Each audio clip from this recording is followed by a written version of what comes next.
Marvin, what do you make of all this? Man, I don't even have an opinion. Well, you gotta have an opinion. It's very exciting stuff. I think we're pretty much ready to go here with this podcast. What the hell is a podcast? I mean, why don't you just tape it? What are you doing? You don't have to tape it these days, Frank. You just record it right on the computer. And once we start recording, Frank, you need to stop eating those crackers. It's incredibly annoying, and it's all anyone's going to be able to hear.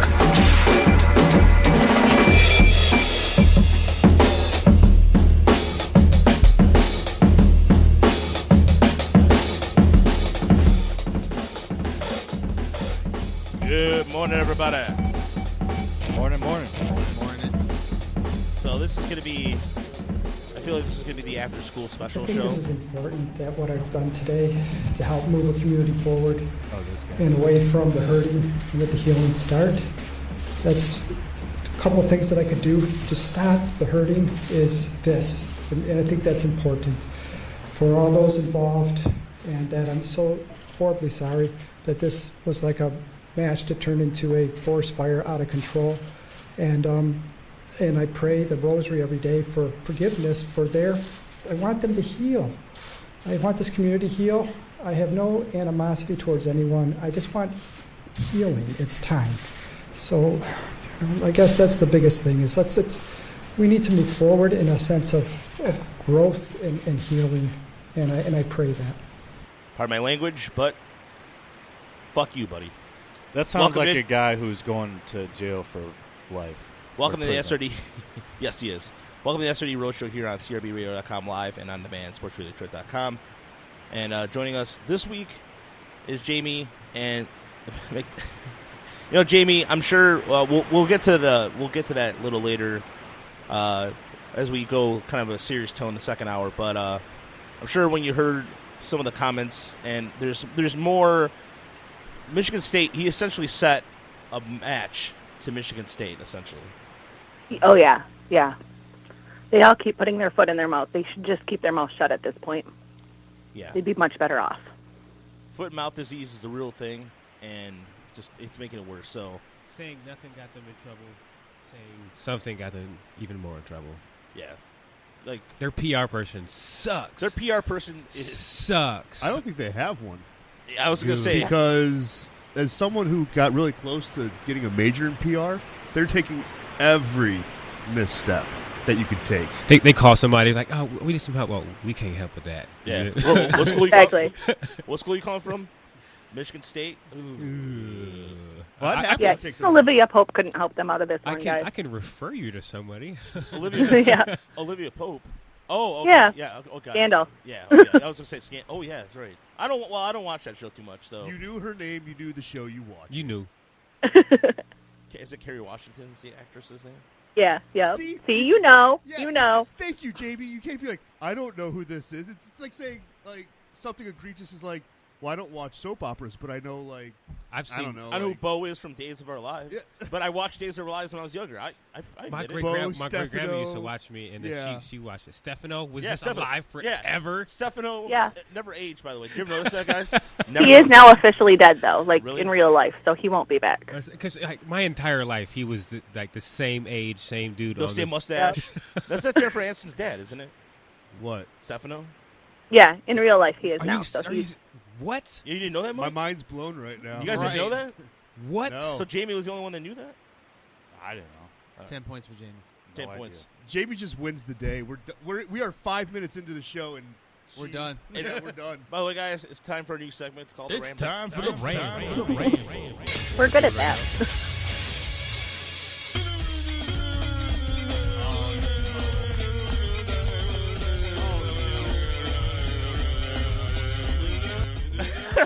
Make it stop. Thank you. It stopped. Jason, by the way, that was the first time I'd never heard that before until last night. You know what that is, Ben? No. It's Adam West Batman going like this, dancing to that song. It's actually a song, believe it or not. Really? Yes. Okay. So Eric knows what it is. And I think it actually got nominated for a Latin Grammy, if I'm not mistaken. Really? Give me a break. I swear. Are you serious? I swear I read something about that song being nominated for some type of award. Man. Jamie, you ever heard that song before? No, I have not. Okay, so it's the Ramble. So we're rambling the first half hour of the show. Usually we ramble about our weeks and what have you and various things. Ben's seen it. Ben's watching it. No, not yet. Okay. He's No, laughing. I'm cleaning up our conversation with like people tweeting fake news. So I'm deleting those messages so we don't have to scroll through stuff that's not relevant. Okay, good idea. I'm actually manicuring our Twitter feed, our discussion group. Yeah. Thank you. Yeah. So by the way, for anybody that would appear into our Twitter chat group, which Eric's not on Twitter, but you're missing out. I can't stand Twitter. Just in terms of our group chat. Oh, that's probably a different story. That's the only reason why I'm here, because I find it real hard to do things. But I'm just here for the chat. I'm sure. Yeah, the chat, especially Mike likes to lay in bombs and walk away. Like he doesn't drive by. He's like, "What's up? What's up?" So this week, Vince McMahon announced the XFL is coming back, and Jamie, who's now our official Lions host for the podcast, and a writer for Detroit Sports Entertainment, I gotta ask you: are you excited for the XFL to come back? I'm not. I think it's a great idea for the people who are completely over the NFL, but I don't think it's going to last long. So some of the news going on with the XFL that's been announced, there's going to be everyone standing for the national anthem. There's going to be no sexy cheerleaders, as it was during the Raw era when it came out. And if you recall, for any wrestling fans out there, the XFL was all gimmicks. But Vince McMahon promised a free gimmick, no gimmicks, no nothing. And I still think there's going to be some really cool giveaways like Hillbilly Jim's overalls. But their line of no gimmicks was a gimmick, because they're playing off of everything everybody's been complaining about this year, the anthems, and then some people do complain about the cheerleaders, length of time. So they're just, what's everybody hate? We're not going to do that, and no gimmicks. Man, you're just trying to buy us with the things we're complaining about right now. I mean, that's what makes it fun to watch. Right? They should have had somebody else. I can't take for the him. XFL fans. So I can't take him serious though. Like he's known as an actor, a faker, a BSer. You know what I mean? And him have on this weird custom stage, and then taking phone calls. Like it sounds like BS again. What were you gonna say, JB? Oh, they're gonna say something. I'm sorry. But look at there's gonna be 8 teams to start, 40-man rosters, 10-game season beginning in January, which fills the gap of football. So I'm expecting a XFL podcast coming up. 2-hour game time, 2-hour game timing goal. That's the goal. Any player with a criminal record prelude from playing, which is definitely like, hey, we're trying to fit in here. That's like 50% of. I was going to say, so every NFL player is disqualified. So hey, obviously people from Michigan State not allowed. People from Alabama not allowed. People from Florida not allowed. People from Baylor not allowed. People from Tennessee not allowed. We got Montana. What we're looking at is we're going to have backyard football players playing on national TV. Yes. You're going to have that. Montana versus Nebraska. You're going to have the Little League. Nebraska's got a bunch of meth heads, by the way. This is true. Yeah, Omaha's got a large meth population. All right, Wyoming and Montana. There we go. It's going to be a Wrangler commercial. You're going to have Brett Favre throwing off his back foot to some random dude. And it's North Dakota versus South Dakota. There you go. There you go. I'm telling you right now, the first not gimmick is going to be public tryouts. Mm-hmm. But it'll be good though, because it's more football, and if it is shorter, I mean you'll have washed out NFL players and people trying to make it, so right. It might be interesting. I mean, there's literally after football is done, you just got baseball and then a little bit of basketball. Right. I mean, you don't really have much. Well, from what I understand, you know what's going to happen? Go ahead. Go ahead. I'm sorry. I was going to say, from what I understand, too, the season for the XFL is supposed to start right after the NFL season. So I guess right after the Super Bowl of that year is when it's going to pick up. So a nice way to shove some type of football down their throat consistently. I think it's going to give a guy a job like this. It is going to create a lot of jobs. Oh, boy. Oh, God. I was waiting for this one. For those who can't see. Yeah. So now, Jamie right now, a former uncle, really popular. He's going to be here we go. Oh no. Uncle Rico. Watch his highlight video right now. Is he getting ready to throw the football around? And So what do you think? It's pretty cool, I guess. Oh, man, I wish I could go back in time. I'd take state. This is pretty much the worst video ever made. Thank you. Napoleon, like anyone can even know that. You know what, Napoleon? You can lead. You guys are retarded. I just see Uncle Rico just telling everybody, and yeah, I just see Uncle Rico just telling everybody you can throw it down a country mile. That's what's going to happen, and you're right. It's going to be a bunch of backyard guys. Or even like I was never into that movie. I wasn't either. Al Bundy telling Polk High 3 touchdown story. I love that story though. Yeah. So no, and then the other Make part fun of of this, Al Bundy. yeah, and no player can take a social stance. So I mean, That's the guy's friends with Trump, for Christ's sake. So this is kind of expected. His wife's on the board too. I like the idea. I just don't like you trying to bias that's with right. the things that we're complaining about. You know what I mean? That Yeah. just makes me weary about it. But I like the idea. I mean, I love football. We can. Do you? Do you really love football? I'm shocked right now. No, I'm kidding. So when you talk about guys trying to make it for this XFL league, are you talking about guys playing in this league to try and make it to the NFL, or you just mean? I mean, like, yeah. I mean, playing of course, football, it's still like a tryout. I mean, you can go play for the CFL and still get looked at Yeah. by the NFL. So True. it's just more football. It's here in America, and And he's the owner of all 8 teams, by the way. So of course he is. Yeah. So there's bias right there. I mean, that's a lot of jobs. It's going to create more chances and opportunities for certain people. Guys with bum knees. Well, here's the Or thing that he hate me. Come on now. That guy's too old now, and plus he flamed out in the NFL when they actually gave him a chance. Hey, but it gave him a chance, though. See, but my point exactly.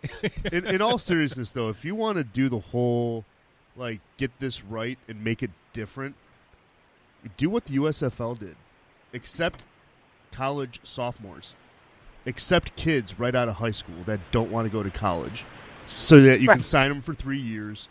And that way, I don't know, some kid from Texas who wants to skip playing college football can go to the XFL, sign a 3-year deal, guaranteed 3 years for maybe $60,000 a year.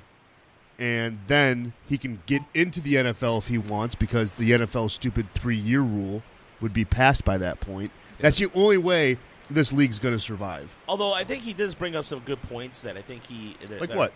Okay, so tell us. Well, if you guys let me finish my sentence, thank you. Pontificate for us, please. That he brings up a point that TV ratings no longer matter, and it's true. TV ratings do not matter to a certain extent. Plus, streaming now is such a big deal that people can watch it on any platform they want. And the other part that I really actually was intriguing to me is the different angles that you can watch the game from. Now, keep in mind, this is the same guy who made a fortune off the patent of having that. The wire cam. The wire cam. Yeah. Exactly. So, I think Vince McMahon, as weird as that guy is, and how for the steroids and all the stuff that he's been involved in, the guy is an innovator, and I'll give him credit for that. And I think this time around, I'm going to ask you guys, everybody this question. Is the XFL going to last? I'm going to give it, give or take, 5 seasons or more. Brian? I don't think so, because it seems like a parody league to me. I mean, this is what I take of it, because it's Vince McMahon, for Christ's sakes. This guy is kind of a goofball, and it didn't work out the first time. I don't see it working out the second time. I mean, it may be better this time. It may last a little longer, but I just don't see. I don't see. Not even as a spring league, because it's going to do what the USFL didn't do, and not take on the NFL. Well, I mean, when I hear XFL, I just think you cringe. Well, not even that. I mean, because like Mike was saying, it's good for businesses, and it'll bring in revenue, but I just don't think it'll last, because I don't see people taking it serious. I don't even know if I want to watch the XFL. I will just for entertainment standpoint, but if I'm trying to watch a real football game, I don't think I'm gonna turn to XFL. I'll be surprised if it lasts. So Jamie, when I bring up those points, I'm sorry, Mike, go ahead. It can last, just because now they're not rushing to do it, and they're going to work out some kinks. They don't need to have 25 million viewers. They're going to have it where you need 5 to 8. You can get 5 to 8 million viewers on to watch some football. So that's what is going to make it probably last more seasons, because before they had to deal with NBC. You're not going to keep a garbage show on NBC and it continues. So they're not going to try to contain with 25 million viewers. So I think it will get to 5 years. Jamie, what do you think? I'm thinking about 2, maybe 3, just because they're not going for the big viewership. But I don't see it lasting beyond 2 or 3 years, because it is something that's going to be high ratings the first year, and then people are going to get bored with it or sick of it because it's not going to be playing at the same caliber. Of course, Lions fans still watch the Lions, so that might be not right. Well, yeah, Ben, I know you're a WWE guy. I know you're Vince McMahon, though. I don't know if you. I've never really. I just like wrestling in general. I know you like wrestling in general, but Vince McMahon, do you see those points I just brought up changing your opinion about it at all? No, because it was the same points, 10 years ago when this thing was a thing? But so, what? Go ahead. So they're only aiming for 5 to 8 million viewers. You're going to have 8 teams. You can get probably that from almost the 8 teams right there. So you just need a little bit of the outside world to catch on and watch it a little bit. If they get 9 million, they're aiming for 8. You forget why the league failed. It was unwatchable. And if it's the same rules where, yes, you but can... he said it's not going to be brutal. Like they were trying to show titties and hard hits and stuff like that. But here's the point. Like, Jeff Brom, when he was a quarterback, obviously he's now coaching Purdue and was really great at Western Kentucky, he couldn't throw to a receiver because the receiver was being clutched and grabbed the entire way. The entire way. Not like, not just you can clutch and grab in 5 yards and then let him go. No. There would be arm bars the entire way down the sideline. A wide receiver can't catch a football that way. I'm sorry. Yes, in the NFL, you have like these stupid rules where they're more geared towards offense. There's a reason for that. And it's the reason why the XFL failed. That's probably because the only way you're going to score is through a running game, and no one likes that. Mm-hmm. This league is going to be done probably after a year, maybe 2 tops. All right, I'll bet you a steak dinner. No, you still. I was going to say you still owe me. Hold on. Dinner. Let me finish it. I still owe you a steak dinner. I'll bet. You know what? I'll bet you a Benihana trip. It lasts more than 2 seasons. Ooh, Benihana. Why not? Ooh, I like that.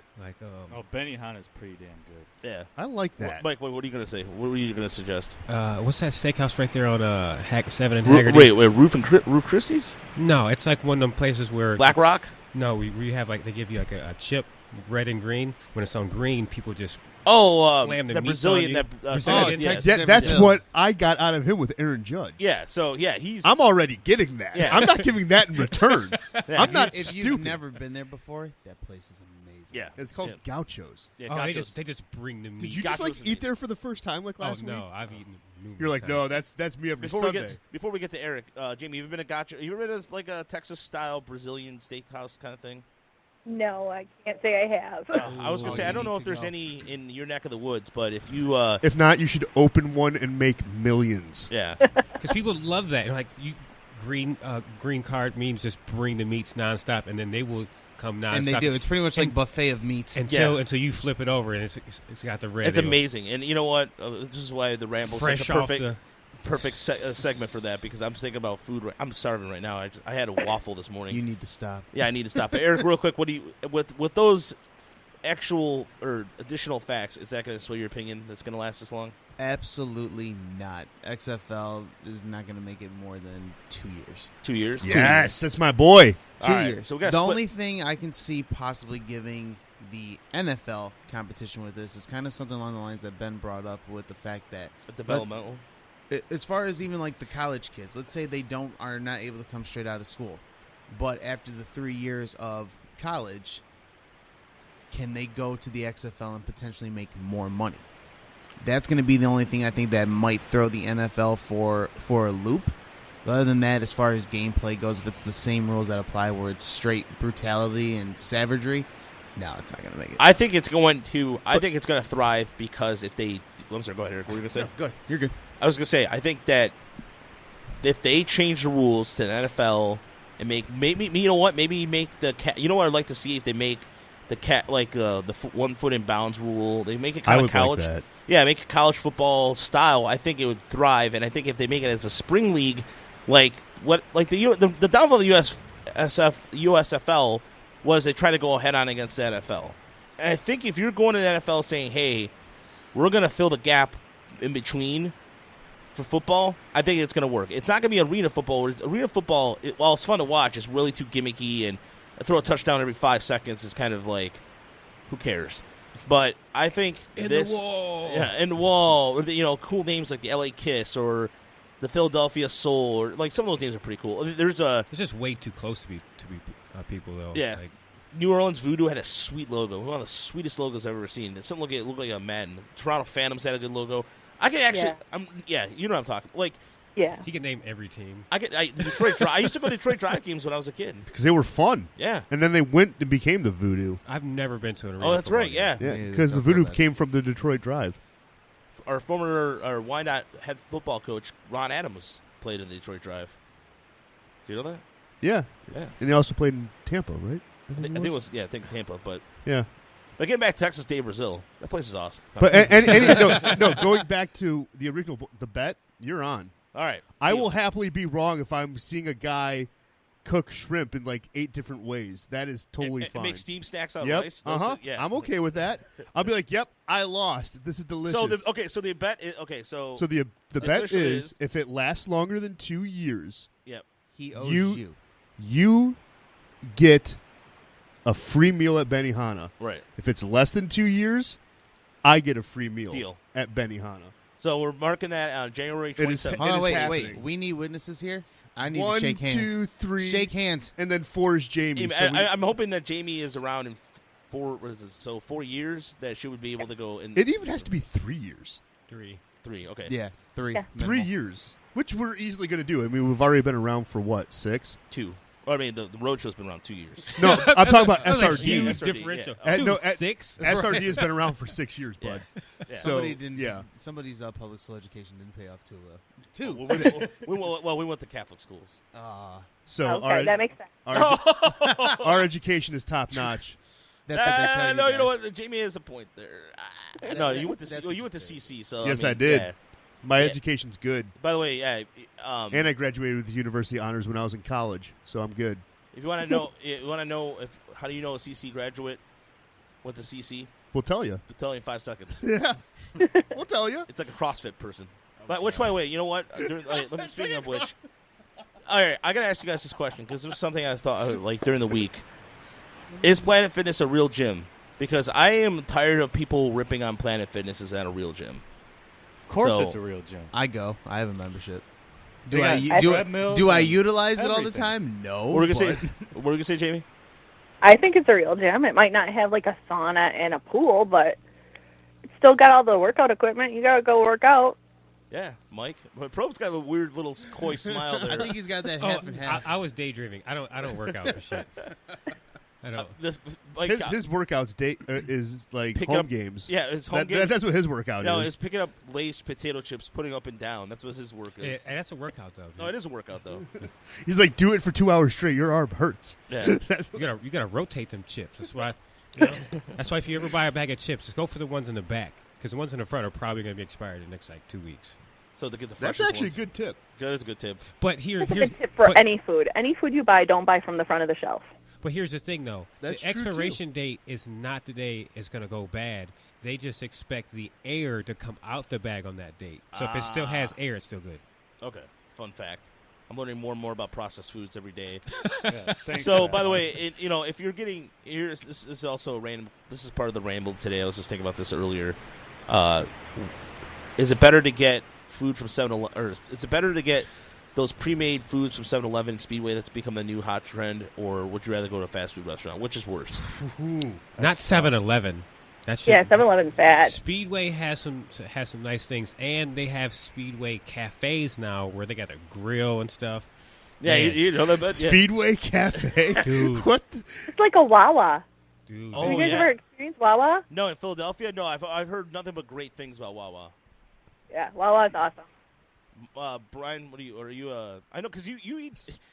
Every time I ask you what you've eaten for breakfast, you're like Pop-Tart or some random. Yeah, because I'm on the go, man. But no, I don't know. That's really tough because I mean they're both very unhealthy. Yes, but 7-Eleven that's the bottom of the that is bottom of the barrel. It depends on the fast food you get. Because there's healthier fast foods than others. So if you're going to McDonald's, then it's about the same. 7-Eleven or Speedway might even be better. I'm not going to lie. I've crushed a Speedway pizza slice before. Me too. Those are really good. They're actually better than... They used to have this breakfast one that had sausage. Yeah. Oh, a little bit of hot sauce. Good, man. Yeah. I'm so lost animated. right now. I have no idea. I'm just going with the conversation. I'm sorry. Things I don't trust for breakfast. Anything fast food, especially gas stations. It was like a sausage, gas station biscuits specials. and gravy pizza, dude. It was. I won't mess with. Here's the thing: I won't mess with sausage and gravy unless it's from a restaurant. Yeah. If it's from a gas station, I question Don't that's do it. gravy. Yeah, it's like powdered water and God knows what else. Oh man, don't I will ruin say it. that I occasionally use Speedway for lunch when I'm working. What do you get? What does a typical Jamie Speedway lunch look like? One of their burgers, or their the Speedway stuffers, which are like the calzones. Oh, those are good. Yeah, they're the sodium intake though. When you look at the sodium, you're like, I'm so lost. God, yeah, but that's no different than going to a fast food place. I'm so lost right now. As a big guy, I feel my like I'm mind lost is too. literally like shot and blown up like 4 different ways. Hey, stop into the Speedway sometime. Yeah, stop. I do. It's called filling up for gas. I don't get food. Ben, we're gonna get a bunch of buffet stuff for Ben to try out on a roadshow. Honest to goodness, Speedway is no worse than, say, a cheap McDonald's burger or a cheap Burger King burger. They're really not. Yeah. Look at Ben. I'm trying to like wrap my head around the that. visual right now is fantastic. Because JB, I don't doubt that. I think you're probably closer to right than wrong. It's just I can't wrap my head around that. I'm about to find out where's the nearest Speedway cafe. Yeah. There's one by the airport that's fantastic. Oh, yeah, I know. Everything by the airport is fantastic. Yeah, but it's Not all well, of it. and then they know that you're only staying there for like 30 minutes, so they get all your money. Yeah. Hey, but you know what's who has a killer breakfast for like fast food? Taco Bell. Taco Bell's breakfast. I've heard that. Dude, oh man, they got this steak breakfast crunch wrap. Oh my god! My goodness, it's to die for. It's really good. Listen, you guys scare me. I'm sorry. I'm a big guy, and I feel like I'm missing out on. It's like right it's a hash brown instead of like the shelled. Oh yeah. So Taco Bell's killing it with the breakfast. They are. I tried the nacho fries last night, and they're about to come out with French fries now. No, I tried them last night. They did. The French Mike, fries. Yeah, they're out. They're fantastic. They are a delight. Taco Bell's they have something new every week. They're just killing the fast food Are you game. familiar with the handicap fries? I love those. Yeah. It tastes exactly like that, but better. Don't BS. I'm not BSing you. I swear, like the first time I had a bite into them, I'm like, these taste like handicap fries the way they used to taste before they changed the formula. It made it worse. I could go on and on about some of the stuff. Can I just say that Taco Bell's marketing team is probably by far the best marketing team? I don't know. Arby's Twitter account's really good with the way they take the. They got the meats. You know what I'm saying? Arby's is up there, but Wendy's is pretty good. Got good menu. Taco Bell social media is killing it. Yeah, and they have McDonald's comes out with something new once every 4 months. Right. Taco Bell once every 9 days they got something new. Like what? The best marketing thing from Taco Bell was when they first introduced breakfast, and they did the whole Ronald McDonald thing. that was genius.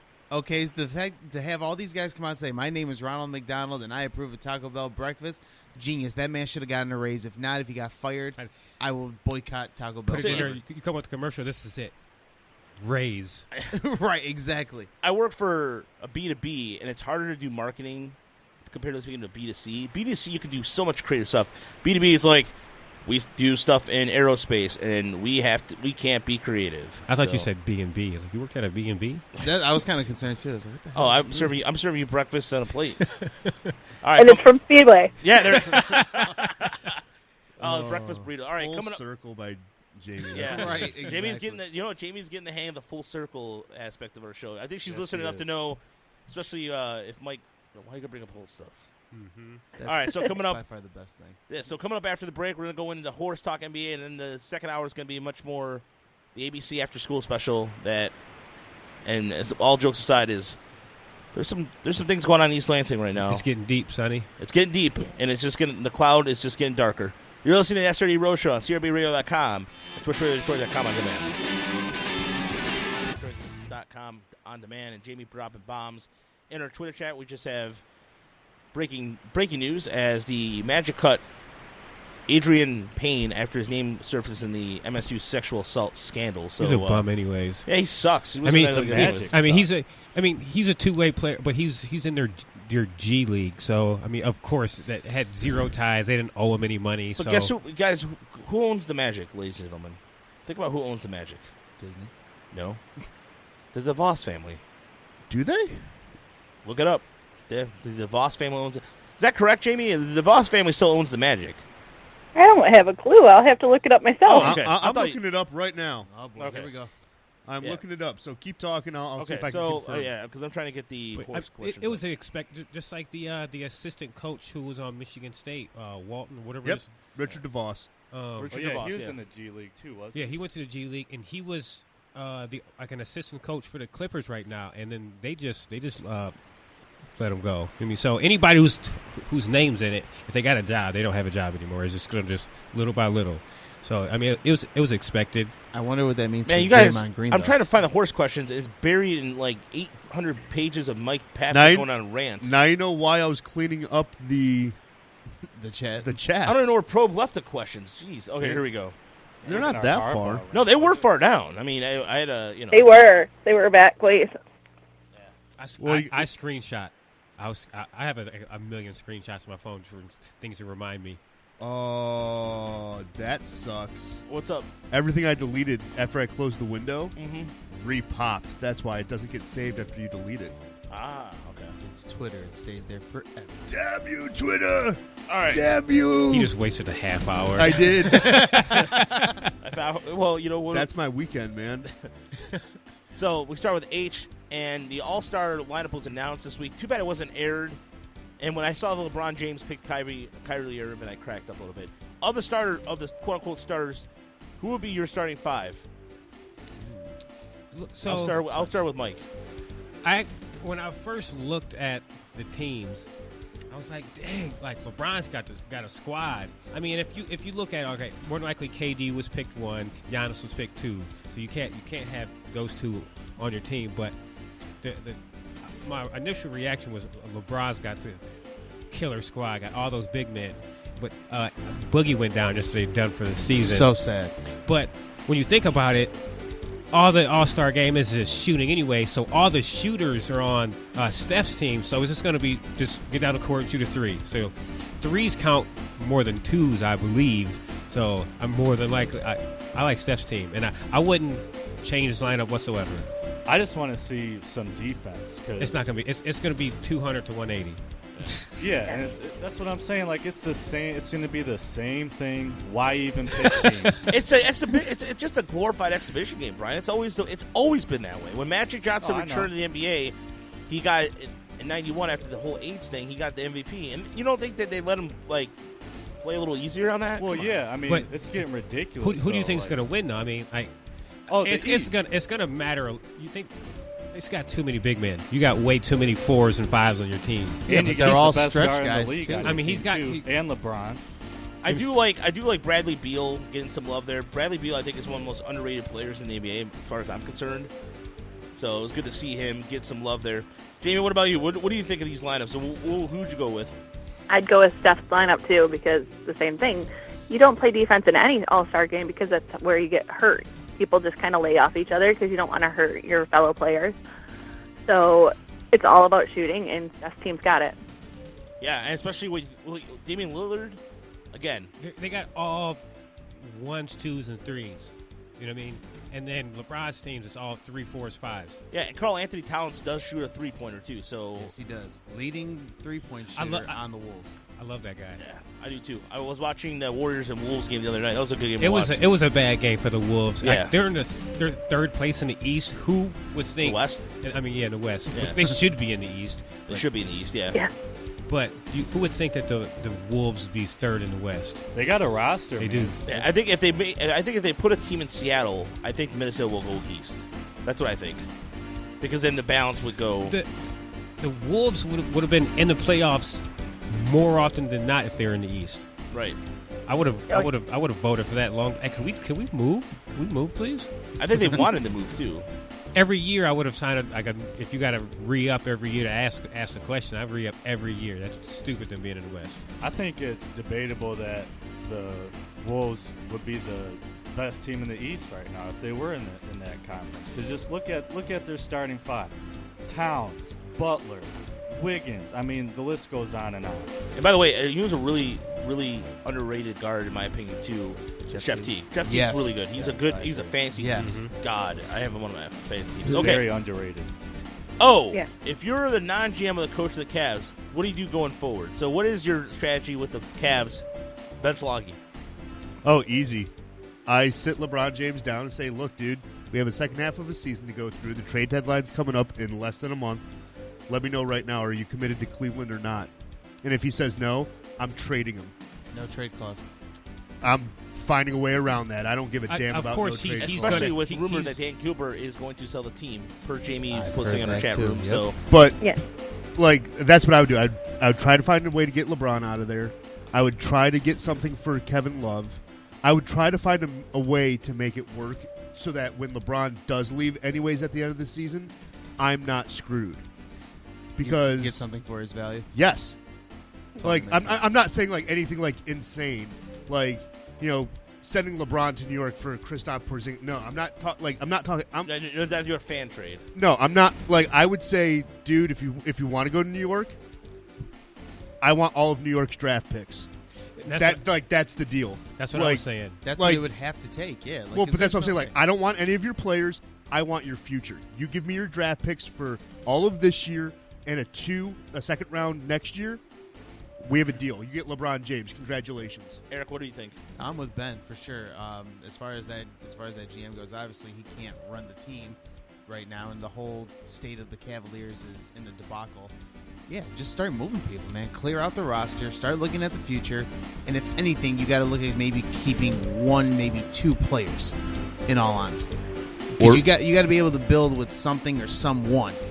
And at this point in time, it's hard to tell who you would end up keeping anyways. I would say either trade LeBron or everybody else. Now, if Boston can get all of New Jersey's picks for Paul Pierce and KG, somebody else to do the same thing. Brooklyn, sorry, yeah. So, hey, LeBron, you're going to leave us anyways. People are going to be mad. So how about we get something for you, maybe it'll lessen the blow a little bit. If he's not with it, then just trade everybody else. I mean, you can get picks for everybody else. So it's either one or the other, him or everybody else. I can't wait until LeBron stays in Cleveland next year. But anyway, if I'm the Cavs GM, dude, I wish you were drinking something so I can ask you what's in it. Right? No, but what's in the air you're breathing? Breathing fresh air. But anyway, so if I'm the Cavs GM, it's not going to happen. But they need to trade Isaiah, man. We should have never got him in the first place. It was a bad trade. Crowder's not doing a thing.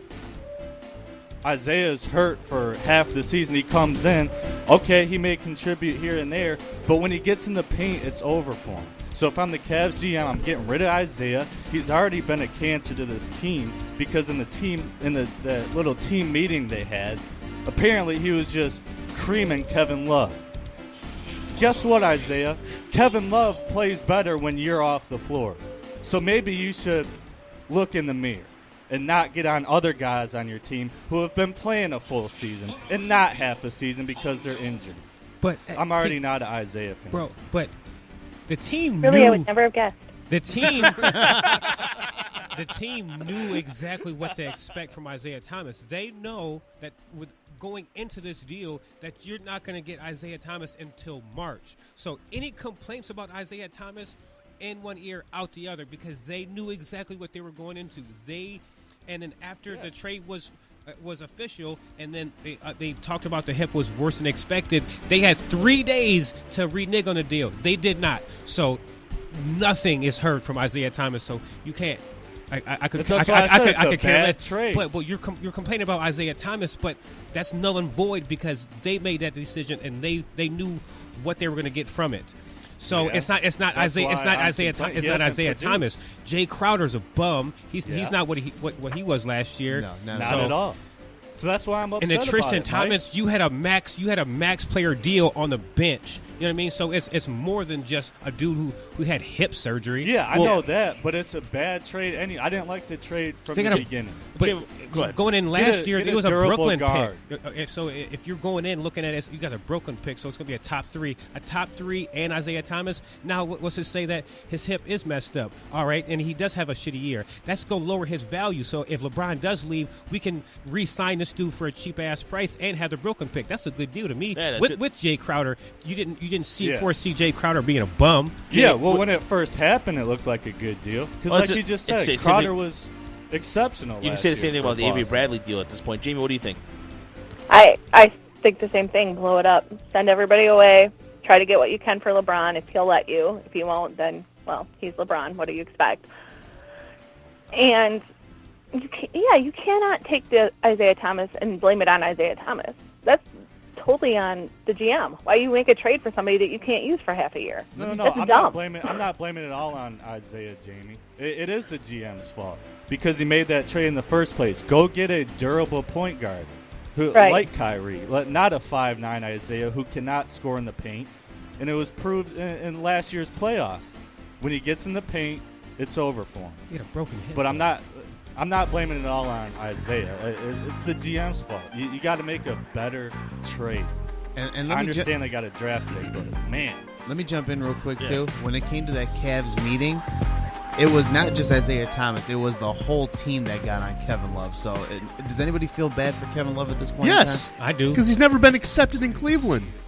Ever. He's fallen and nobody helped him up. I saw that. That was brutal. But it's been happening in his entire career at Cleveland. And they said Isaiah led that creaming, too. So that's why. I'm not blaming it all on him, but he's a big part, man. Jay Crowder is an affection to the team. He needs to go if possible. You know what I mean? This is a lot of money owed to people who are bums. J.R. Smith, you know what I mean? So J.R. Smith, you definitely get rid of J.R. You got Tristan you got Thompson. peanut butter and jelly hurting the team. So what I've heard from my sources is it's the best friendsman shit between D Wade and LeBron that's versus the rest of the team. versus everybody They else, ordered each other's. which is the problem of the team, not Hey, guys. Isaiah Thomas and whole 9 yards. Hey guys, they order each other's food at restaurants. That's a big deal, right? Ooh. You can't just say. Hey, you and I Isaiah's do not that, a Roger. problem, Why are you though. making It's fun of the it? whole team's a problem. You know what I mean? If you got a max player deal on the bench, you got a problem. Oh, let's move You know what on. I'm saying? So Yeah, let's move on. Let's move on. Management and Isaiah. And Speaking of moving on, by the way, What is this? give it a second, guys. First of all, I didn't even know this. Jason Kidd, who, by the way, was a rapper, did a rap song in 1994 with. He's got skills at The Rock, but doesn't have a job apparently right now at the moment, as he was let go by the Milwaukee Bucks, and did not know about it till social media. So he was let go over underperforming squad, and was this fair or not, Jamie? Well, finding out through Twitter is never fair. They should have manned up and told him before they started releasing rumors. But yeah, he's just not getting the job done. You gotta move on from it. It's not going to hurt your team to hold on to him for the rest of the season. Yeah, no, I mean, this is one thing I don't get with organizations. How do you let any leaks about a deal go through Twitter before you make it happen? I mean, come on. Like, seriously. You can't have a GM and an assistant GM just talking and be like, all right, so what do you want to do with Jason? He's not really getting it done. All right, so we're going to let him go? Yeah, let's let him go. All right. You quickly call Jason into your office, be like, or on the phone, be like, hey, do you have a second? And he's just like, no. It's like, are you in the facility? Well, I will be in 30 minutes. Okay, when you get to the facility, we'll meet you there. Already, Jason Kidd's going to know something bad's happening. But, like, yeah, no one should ever find out via social media that you don't have a job. Wasn't it Giannis that called him too? Yes. No, but like, Giannis was trying to save his job. Well, right, but like this hurts their team. It does to a point, but like that's part of like the whole why this is so stupid. Like, I don't know why everyone in organizational management has gone full out dumb in the last 5 years. Like, I don't get it. Good point. Like, do simple things. Be transparent. Like, it's not that freaking hard. Yeah, let him go. Man up. And I'm sure they talked with Antetokounmpo about this before it even happened. I'm sure they did. They're like, hey, you're our future. We want to get you the right coach for you. I understand you're lobbying for Jason. We see it differently. He was hurt. He was. But at that point, you just got to be like, hey, one thing we're asking you, do not go on social media. Do not call the coach until we've made it official. That's all you have to do. And if he does, you withhold a game check from him or something. I don't know. Like, it's just the way it happened is insane. Does he deserve to be fired? Yeah, because they're not performing. But that's yeah. for a lot of teams in the East. Now you're firing a guy who your star player loves and attributes a lot of his success to Jason Kidd. So now you're firing your star players, like one of his best friends in the organization, and then having some guy, I think his last name's Lumpy or Lundy or something like that, something along those lines. And then they were going to try to hire another coach right now. So you're talking about bringing 3 different coaches in the same year. It's a bad for a team that you are only a couple steps away from being like a dominant person in the East. You were just 4th like 2 weeks ago, but now since you slipped down to 8th, now you want to fire the coach. Yeah. If you want to fire him after the season or after you're not evaluate. If you're not in the playoff hunt in 2 months from now. But I have a coach for him. Who's that? Stan Van Gundy. Oh God, I knew you were going to trade him. Yeah, let's do a trade. They did it with Brooklyn. Let's do a trade. That's how he got to Milwaukee. Let's offer Stan Van for something. I'm serious. I take I'll take Eric Bledsoe. That's not happening. Hey, that would be fun, but that's probably not happening. No, yeah, I just did a Pro's fan right. But like in all seriousness, though, if I'm Tom Gores, I call up Milwaukee and be like, "Hey, need a coach? I have one. What do you want to do? Make an offer." Speaking of Tom Gores, by the way, we'll get to that here in a second. We'll ask that one on the last supplement to the Cavs question. Do you think Dan Gilbert is selling the team? What Detroit team is he going to own? Is he going to own the Tigers? Is he going to own the Pistons? What do you think? You mentioned Tom Gores. I'll start with Jamie on this. Do you think? I think he goes to Tigers first. I think they're the ones that they're most Tigers, possibly Red Wings. I think those are the ones that Ilitch is looking to drop off quickest. I don't think it's Hart's in owning the team. I think the Tigers too. I really believe that because the way they're being stripped of the salaries, which they had to anyways. I understood that. Yeah. But the Pistons don't make. I think Tom Gores has kind of been invested in it, but I can see Gilbert coming in, taking over Comerica Park, and I would be scared as hell. I don't want Dan Gilbert owning anything outside of real estate in Detroit. Outside of Quicken Loans. I couldn't see him. Bedrock jumping owns a lot of teams. buildings downtown. Yeah, So what were you saying, Brian? I'm sorry. No, you're fine. I can't see him jumping from basketball team to basketball team if he were to move. I'm with Jamie and the rest of you guys on this. I think if he were to move, it'd be the Tigers. I think in terms of Detroit teams. Do you think the Tigers have more value versus the Red Wings right now? Like, do you think that would be the No. reason why? no, I think they have No. more value than the Wings do right now. no. You know, in terms of No. in terms of what they're worth. Well, actual worth, sure, but as a franchise, hell no.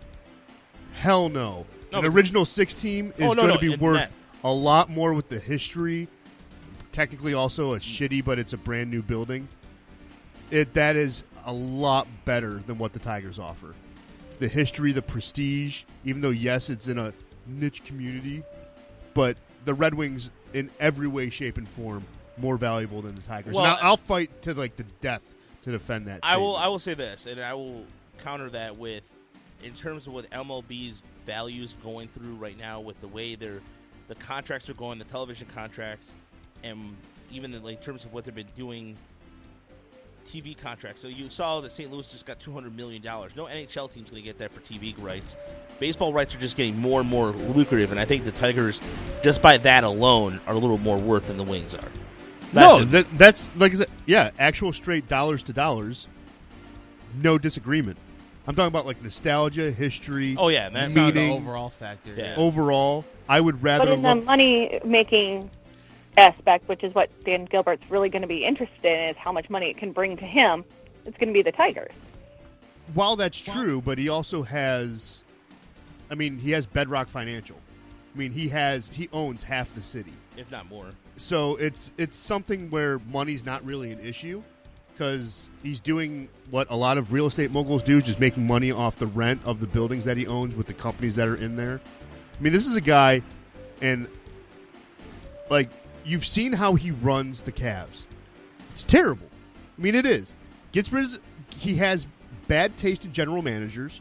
And then he goes off. Can you imagine if Miguel Cabrera decides, hey, I want to retire mid-season, and him doing a little angry, I'm pissed off at you rant like he did with LeBron James when LeBron left the Cavs?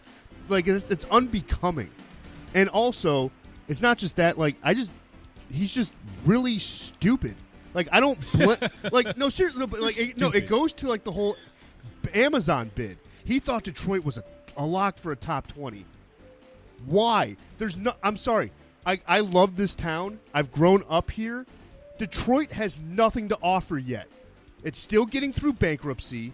Yes, Amazon could have helped that, but it's still getting through bankruptcy. Amazon makes a great point. The school systems around here suck, in the city itself, and it's just he thought Detroit was just a slam dunk. That's how stupid and short-sighted Dan Gilbert is. He thought he could convince to get Detroit into a top 5 of a major global conglomerate, and also he thought Detroit was so good he looped in Windsor because Detroit did not have enough to offer.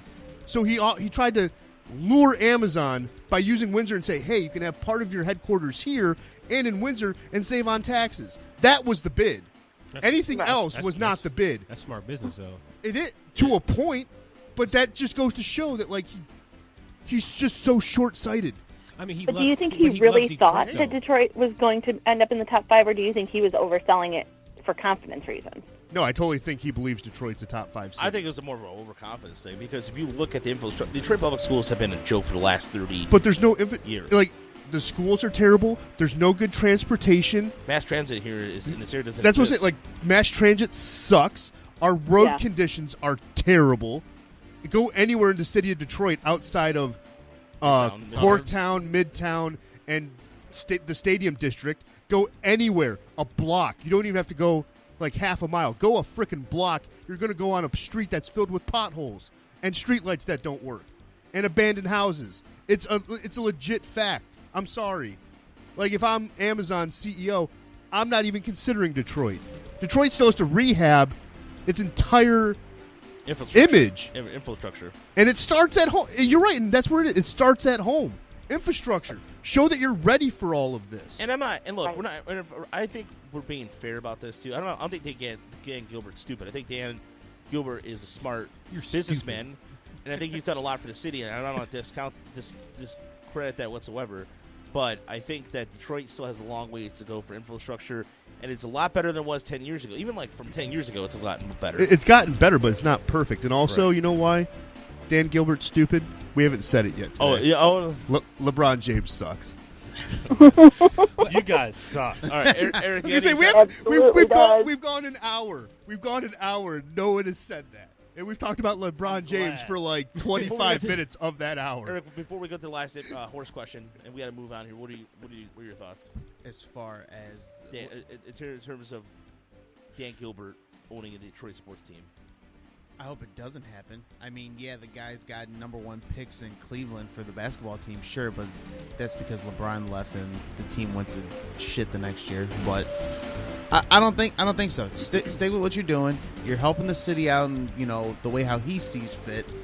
With the whole Amazon thing, I think it's more or less being confident in the fact that he believes in the city, which is not a bad thing. It's a great thing to, I guess, aspire for, but I don't think he should own another team. I don't see why not. He wants to. Like how many people do you see, rich and powerful people wanting to own a Detroit team? Who says that? You know what I mean? So Tom Gore's one of the Pistons. He doesn't want. He doesn't care about. He doesn't really care about money like that. So he can get 1.5 for the Cavs right now, and then the Pistons for almost $1 billion. You know what I mean? I would do it. And then with the Amazon thing, that's just a powerful dude who loves Detroit, just trying to back a city that he loves, try to get some jobs. You know what I mean? I would lie for every single one of you guys. If it got you guys some money or something, you know. Appreciate it. I appreciate that, but it takes a smart man to know how to spin. That's the and spin's not lying. That's the hustle with the here at Windsor to save some taxes. Easy hustle. And we were in the running for the long run, so we had a chance probably because of his word. So I give him props for that. All right, let's wrap up Horse with, and I like this question. So of the handful of teams that are left, actually are going to have a chance to make the playoffs, but clearly won't make it. Which one should blow it up? I'll start with Jamie. I think it needs to be the Pistons. I didn't want to say it. I wasn't going to say that. I didn't want to say it either. I don't, but they're just not doing what they need to do, and it starts with SVG. He needs to go. I'm over him, Jamie. You know what? And you guys all know that I'm a Stan Van fan. I didn't mean to make a little rhyme twist there, but it's hard to defend him because year after year he drafts poorly. And I like him as a coach because I think he's one of the few coaches in the league who actually put some fire into his guys. But when it comes to a GM standpoint, it's been unacceptable. Yeah. You drafted Stanley Johnson, who people were raving about, coming out of Arizona, top 3 team in the nation, clearly their best player, and he's averaging 6 points a game for his career. Unacceptable. This past year, you draft Luke Kennard when Donovan Mitchell was still on the board. Unacceptable. Oh, God, I'm kind of over that, actually.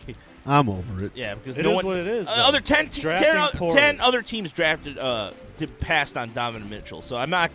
As Mike Papchek, I know Papchek's listening right now, and I'm sure Papchek's screaming in the car in Toledo. It doesn't matter. It doesn't matter. Well, my point is that the drafting's poor, so I can't disagree with you, Jamie. I wouldn't be mad if the Pistons blew it all up. Actually draft. Have a respectable draft year in and year out. That's all I ask. Right. I wasn't gonna say the Pistons, even though everybody here probably knew the first team that came to mind was probably the Pistons. Mike. You know what I mean? I wasn't gonna pick them, but yeah, we really don't have anybody to really blow up who everybody just wants on our team anyway. So it'd be kind of hard. The team I really had in mind was Memphis. Gasol is still valuable. Conley's still valuable. Parsons is a bum. He's just been collecting fat checks the past 8 years. So, and they got a couple other pieces, but their season's shot. I would blow up Memphis for sure. Pistons don't have anything. The Hornets, they're looking that way, but they got bad contracts that nobody really wants. So, well, that's fair. I would say the Clippers. I mean, the Clippers, that window's officially shut, I think, and it's time just to... I mean, you can get rid of DeAndre Jordan. He's very valuable. Austin Rivers, not much, but he has some value there. And you have Blake Griffin. And you have Blake Griffin. You know, that has value. Nepotism is what's going to kill the Clippers because Doc Rivers is an idiot. Flat out. I think this is his last year, too. Oh, yeah. But that's the team I would pick, is the Clippers. Besides the Pistons? The Pistons get blown up every year and a half because Stan Van Gundy sucks at everything that he does. Well, we're 4 games out from the 8th seed. Because, and I know Papchek's not here, but Mike... Record doesn't matter. No. Mike, quickly pull off to the side of the road. I don't want you causing accidents around Toledo. The East sucks. I disagree. It has sucked for 15 years. No. It continues to suck. So what's that mean? I was saying not me because I'm not a Piston, but the Pistons are 4 games behind the 8th seed. We're 9th. We have to gain 4 games to get to 8th. That's all garbage. All right, we're going to change. We're only 2.5 back. We're going to change gears. Wait until Reggie comes back. We're going to change gears. Doesn't matter. Yes, We're going to change gears. Thank you. We're going to change gears coming up, and we're going a little bit of a more serious tone as just getting, yeah. We have to talk about it. We have to talk about it. We have to address it, and we're going to address it as adults. I don't know how else we would address it. That's stupid of me to say. I need food. All right, coming up after the break.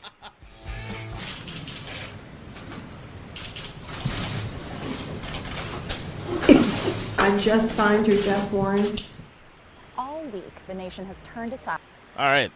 That There was you go. the judge reading the verdict to the last part of the verdict. I didn't really want to play it, or there's more. You can find all the video online about that. But Rosemary, I might help me out with the guys with the last name. Aquilina. Okay. Aquilina. Thank you. So she was reading the verdict, and I was reading an article on USA Today about who is the woman who signed Nasser's quote-unquote death warrant, if they put in quotations. And this case, you see what's going on. There's just, as Jamie said earlier, foot and mouth disease all over the place. And really, I think the way she's handled the case is, I mean, there were some comments that she, in terms of her blunt talk and what have you, and a lot of people thought that, and especially people at Michigan State, thought that you saw some comments saying that she sensationalized it and kind of made it, try to make it more about her. But those mouth breathers need to shut the hell up. Yeah. So absolutely. Yeah, and I thought she handled it very well. And in terms of in terms of what she's been at in Washtenaw County Legal News, she's been stated as being an outspoken, self-efficient multitasker. But let's talk about the case itself. The judge, I thought, did a good job of handling everything, letting the victims speak. You heard all the victims speak all week. She served 20 years in the Michigan National Guard, by the way. I thought it's a cool, interesting fact. Yeah, interesting fact. And she is a graduate of MSU. Yes. Thank you, Jamie. That's also things to point out. But let's start with Lou Anna Simon, who, by the way, looks like Roger Ebert. I'm sorry. I thought you said we were going to handle this like adults. We are handling this adults.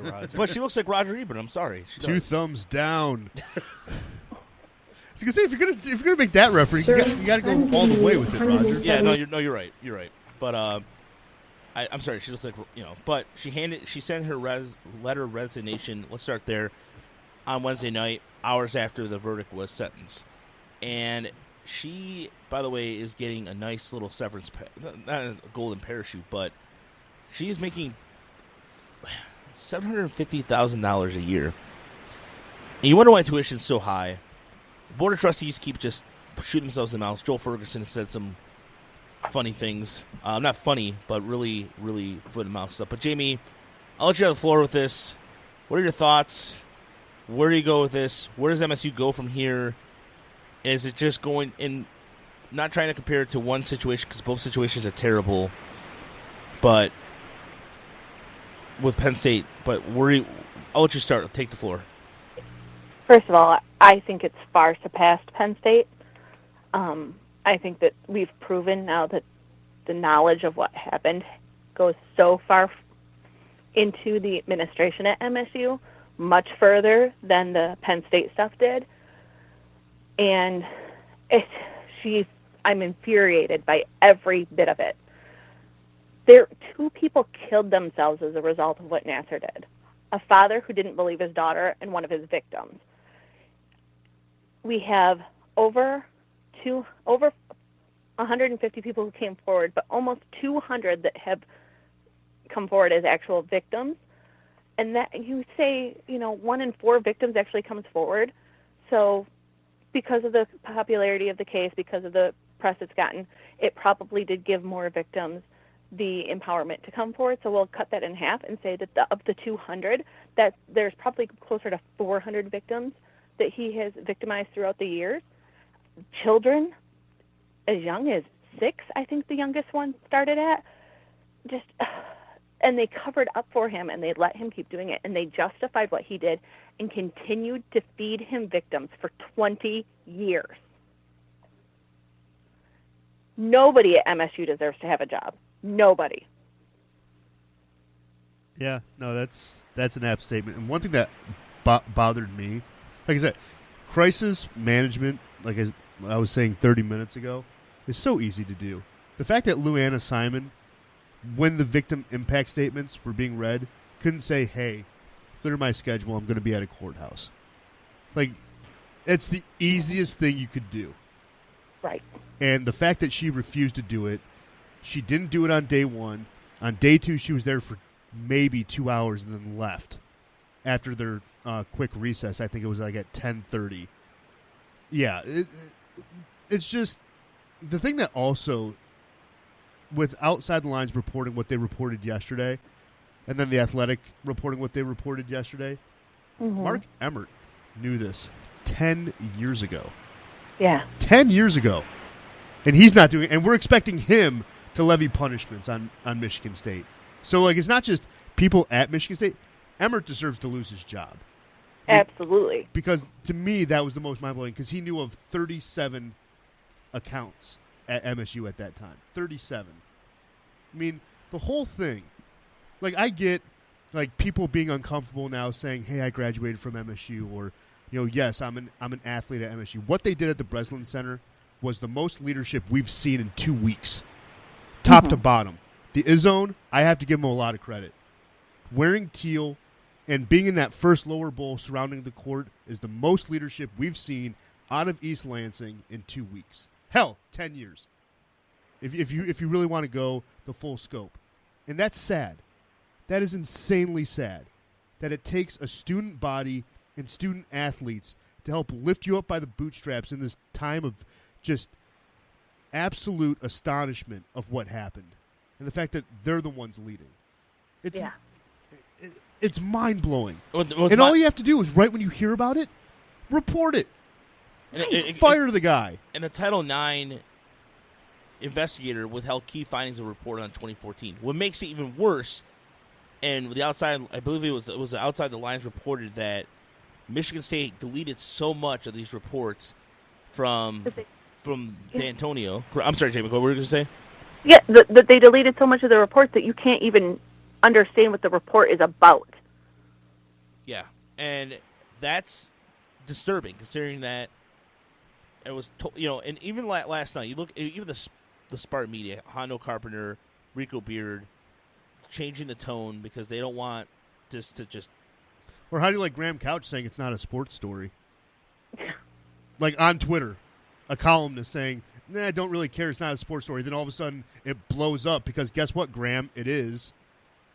Some of even Lynn Henning, an MSU grad, with this quote, in fact, MSU would be smart to keep the Board of Trustees' influence to a bare minimum as Michigan State searches for a new AD. Instead, trust D'Antonio and Izzo to find new leaders for MSU athletics, excuse me. MSU only cared about its image. They didn't care about anything else. And the funny thing is, them caring about their image as much as they do, you would think if you have a child molester on staff, on campus, you would get rid of them if you care about image. But to them, image is just basketball and football. That's all MSU image is. That's all they wanted it to be. They don't care about Olympic sports. They know what their moneymakers are, and that's what part of the problem was. And the funny thing is, their gymnastics program, not bad. And it's not just because Larry Nassar was there. It's very good. So is Michigan's. And mysteriously, their coach walked away a few years before. Mm-hmm. She's retired somewhere in Florida. Yep. Drinking a cocktail somewhere. Yep. Jumping ship. It starts with, and like we said, this is sports related, but this is bigger than sports. This is, it starts with the football team. The irresponsibility of Mark D'Antonio, he says, oh, we had the police handle it. Everything was settled. Sure it was. But inflict some responsibility on these kids so it won't happen again. So it starts there.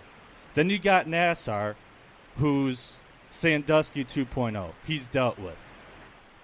It comes down to the people in power who are supposed to be held responsible and did not take action. Yeah. That's what it comes down to. It's the pervasive attitude of the administration that they did not want to have to deal with any sort of scandal, and they'd rather cover it up and continue making the money. Yep. And that's the problem. Everyone from Board of Trustees, I mean, Lyons already said that he wasn't going to seek re-election. What's his name? Breslin, same thing, because they're both up for election in November. Mm-hmm. And I mean, they're doing the smart things. They're getting out of it. But you still have, 6 other members of the Board of Trustees that still haven't said anything one way or the other. But I agree with you, Jamie. everyone should resign from the top on down. I mean, it's getting to the point where, again, with the Outside the Lines report of what happened at Michigan State with basketball and football. I mean, I don't respect Mark D'Antonio as a person. I never have, but he's a good coach. Agreed. But Tom Izzo, I think the right thing to do, because this team, even though they're not playing as well as they can, is still is a lock for the Final Four, in my opinion. And I think if you make it to the Final Four, win or lose a championship, it's easier for Izzo, if the rumors are true. We don't know if they're true. They're unsubstantiated. But he could retire gracefully at the end of the year. What your issue is, and this is why I brought to issue with this, because it shows how insane people that like MSU are. Yes, D'Antonio turned around a 3-9 team. But people like to quickly dismiss, for image, what happened in that offseason. 12 players left, 4 of which were accused of sexual assault.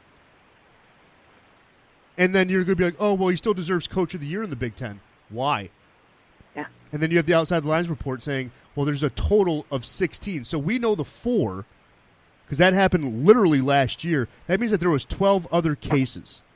And as someone who's searched for FOIA requests in East Lansing, they redact enough information, but you can still kind of connect the dots. You just can't, if you want to be unethical about it and not do a good journalistic job and have integrity about it, you could maybe say, well, yes, this happened. But you have no definitive proof. And that's part of the problem. And this was the problem at Tennessee when the 8 women sued the athletic department 2 years ago for sexual violations. And Tennessee decided, hey, we're going to have an athletic assembly and say we're not bad people. Remember all that? Yeah, I remember that. Yeah. So the issue there was Butch Jones had a police liaison have him talk to his players and interfere with an investigation. And same thing at Baylor. Like, it's time that you cannot ignore stuff that happens. You cannot have it brushed under a rug. Deal with it. Fire Mark D'Antonio. 100% Go ahead. Clear about it. Absolutely everything in the open. Don't try to hide anything. Yeah. Don't try to protect everybody. Cooperate fully. Well, exactly, and that's the thing. Like, you should. It's the easiest thing to do. It is the easiest thing to do. You should get rid of Mark D'Antonio. No, I'm not just saying that because Michigan State's beating Michigan. You do it because he's a despicable human being. And the fact that he comes out yesterday and was defiant as he was, and also with Tom Izzo when they asked him for a statement on Luann Simon saying, oh, no, I back her 100%. How does I hope the right person was convicted.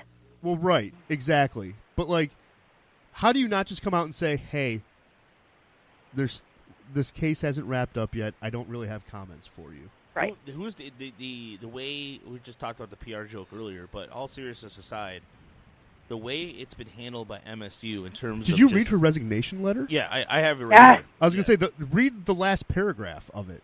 Let me just because the last paragraph of Luann Simon's resignation letter shows that she doesn't get it.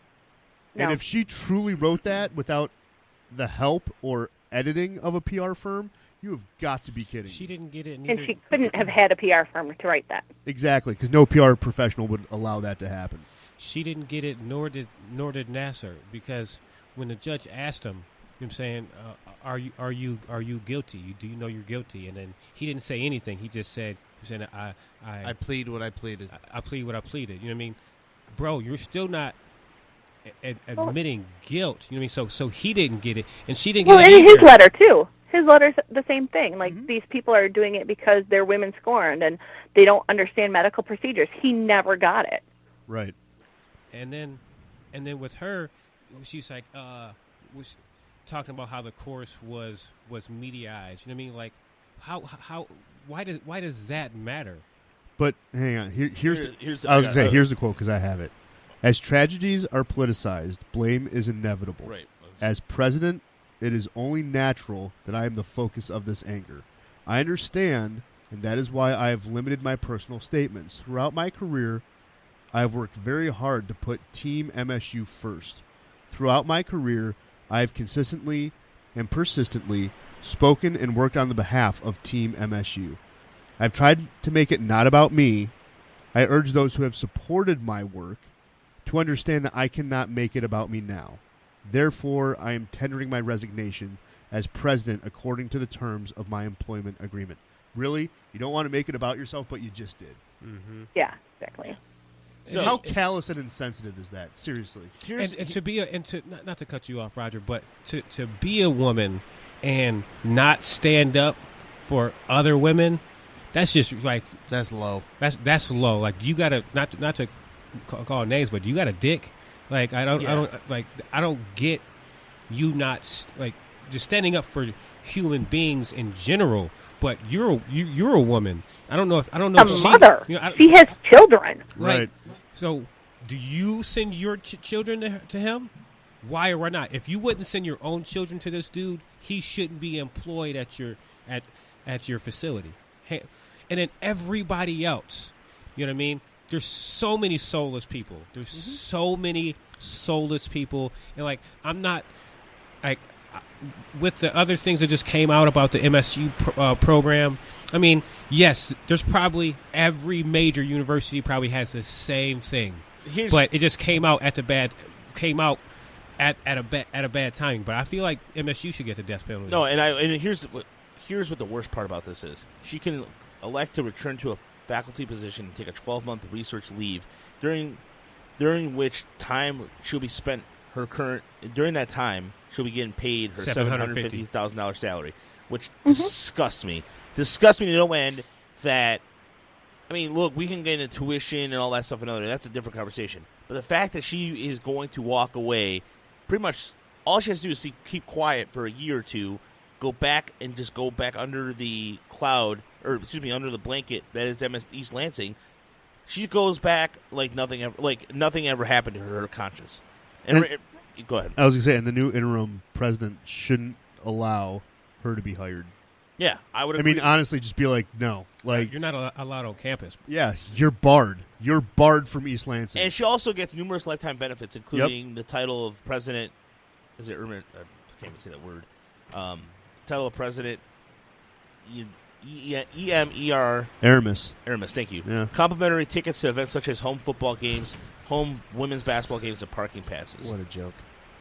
So, but it gets better, though, for future gymnastics, as the U.S. Gymnastics Board has been asked to resign to complete, or else they would not be able to participate in the Olympics. And that's another step, too. Let's clean house. Let's clean house. But MSU, let's look at MSU let's take away MSU for a second and look at the USA Gymnastics. The thing that really pisses me off is Nasser can't practice medicine in Texas. And yet he was down there in the headquarters, down on that Lugosi, or not Bella Lugosi. No, that's an actor. Rolly. Thank you. Was allowed to be on there. They knew what was going on, too. And they did nothing.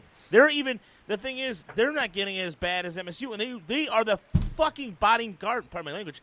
They are the governing body. Yeah, thank you. And now, like, they're just now getting to it. Yeah. They should be getting a fire. Go ahead, Eric. Let me speak in on that real quick, because actually, where I go to school at, one of the professors, her daughter was on a gymnastic team that was dealt through Larry Nasser. So my heart and condolences, first of all, goes out to every victim that has been part of this, tragedy.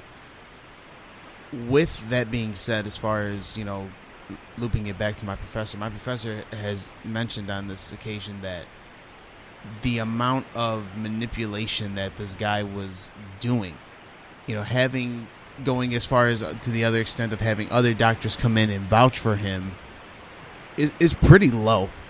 It's low and it's disgusting, in all honesty. So as far as, why people are just now getting onto this, it's the fact that, as we're already discussing, but as far as the thickness behind it, there was so much covering up by multiple people. Too many. But not to cut you off, I just don't get that shit.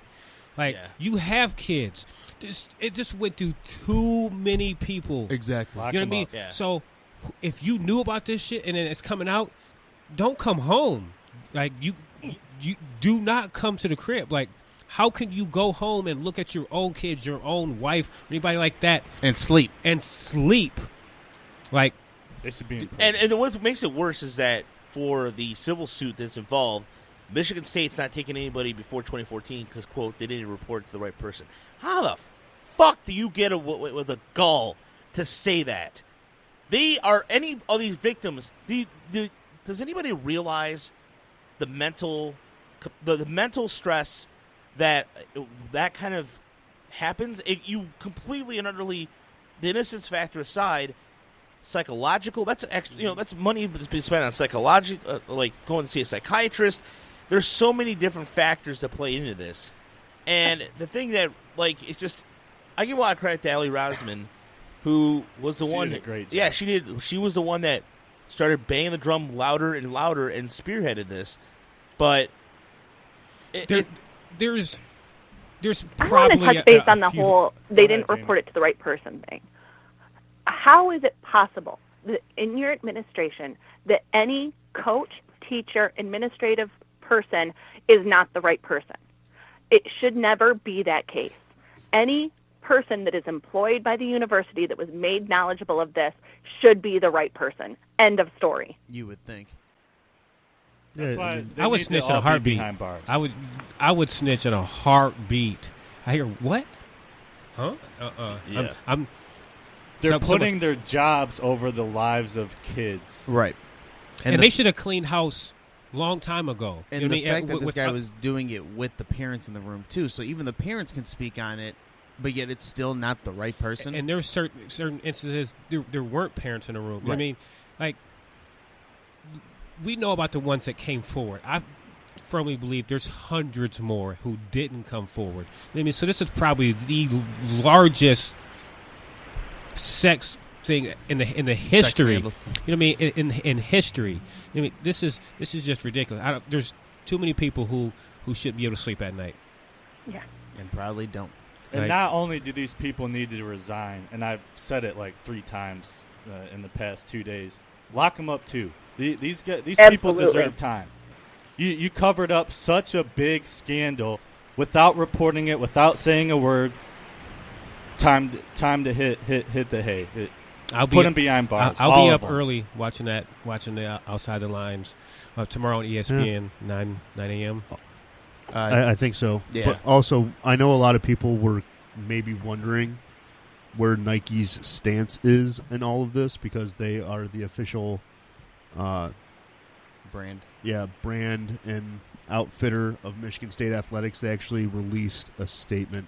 It was yesterday. They say that obviously, our thoughts and we appreciate everyone, blah, blah, blah. But here's where it gets interesting, is because they're being non-committal. Sabrina Oe, who's the Senior Director of Global Communications, said the following: "We stand in support of athletes and we've expressed our deep concerns with Michigan State University. We are following details of the rapidly developing events at the university and evolving actions by the Board of Trustees. In addition, we are closely monitoring the NCAA inquiry regarding potential rules violations at Michigan State to understand how they will address protecting the safety, health, and well-being of student athletes. We take this matter extremely seriously. Thank you for reaching out to us." From what that sounds like, they could be ready to pull their sponsorship. Mm-hmm. It sounds like Sounds it. like, yeah. I mean, it sounds really, really close. I mean, Laying a framework. exactly. They're starting the foundation of an exit plan. You can totally tell they are. Mm-hmm. And that's a lot of money. I mean, an apparel deal with Nike at a major university like this, that'll hurt. And especially if there's any sort of death penalty that happens, where if it does happen, what I think the death penalty should be is you don't get TV money, you get reduction of scholarships, and that would be enough. I mean, because if you're not getting TV money, if you're just keeping the gate, MSU football still doesn't sell out, even in their awesome decade of dominance. You can still easily get tickets to MSU football. That stadium does not sell out. MSU basketball doesn't have a big enough gate at the Breslin Center, which I think has a capacity of just over 10,000, if that. Even though they do sell out, there's not enough basketball games in a year to cover the entire rest of the athletic department. No. You would cripple, absolutely cripple Michigan State if that was just the death penalty alone. Just saying you don't get TV money. You don't get money from the Big Ten Network. You don't get money from ABC/ESPN. You do not get any money from Fox. You do not get any of it. Even if you make the Final Four run this year, you don't get the March Madness money. You don't get anything. You're done. Because that's what's the lifeblood of these programs. And if you do that with also limiting scholarships for even a year or two, maybe 3, but you impose those bans for a while for financial reasons, you would be burying this program easily for a decade or more. Because you'd be financially crippling it. And then to top off the whole Nike pull-out thing. And then if Nike pulls out, it's over. It's close to over. All because someone wanted to fail to report and do the right thing. And now, like I said, Emmert knew about this 10 years ago when he first got into office. So how do you deal with that? How do you deal with a guy who is leading in an NCAA investigation into all of this, where a death penalty is questionable or not, when he knew about it in the first place? He can't levy unbiased judgment. He can't. And granted, the NCAA is not, they don't have subpoena power. We all know that. But he hasn't done it against Baylor. He hasn't protected universities' interests with North Carolina because it was academic fraud, but yet North Carolina got away with that for 5 years. Tennessee still happened, which we don't know anything about that yet. A lot of questions still need to be answered in all of this. This is going to be a nuclear fallout in East Lansing, and it's not going to be pretty. No, it's getting out of hand across the board. So let's take a break. I thought we could go for an hour with this, but I'm kind of drained. I'm not going to lie. Do you guys want to come with this, or do you want to switch gears? Jamie? I'm fine with switching gears. Okay. Yeah, I think everybody's kind of drained from this. We're back after the break.